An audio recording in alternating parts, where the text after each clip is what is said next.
చెప్పాలి. యేసు ప్రభు నీకోసం ఏం చేశాడు? గట్టి చెప్పాలి. యేసయ్య ఏం చేశాడు? ఈ లోకానికి వచ్చి నీ పాపంల కోసము మరణించాడు యేసయ్య. అవునా కదా? నువ్వు చెప్పు నాన్న, యేసయ్య ఏం చేశాడు నీకోసము? యేసయ్య నీకోసం ఏం చేశాడు? నీకోసం ఏం చేశాడు? చనిపోయాడు. చనిపోయాడా? Very good. క్లాస్ కొట్టండి. యేసయ్య నీకోసం ఏం చేశాడు?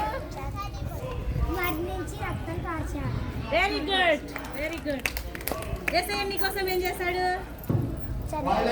చనిపోయాడా? పాపినైన నా కోసము చనిపోయాడు. ఓకేనా? అలా చెప్పాలి. ఆయన మన కొరకు ఎందుకు చనిపోయాడు? మన పాపాల కోసం. ఆయన మన కొరకు ఎందుకు చనిపోయాడు? మన పాపముల కోసమేనా? మనందరి పాపాల కోసం ఏం చేశాడు? చనిపోయాడా? మనందరి పాపాల కోసం ఏం చేశాడు యేసయ్య?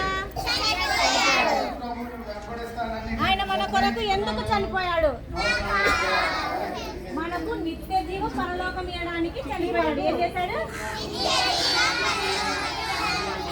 మనకి యేసయ్య నిత్య జీవ పరలోకం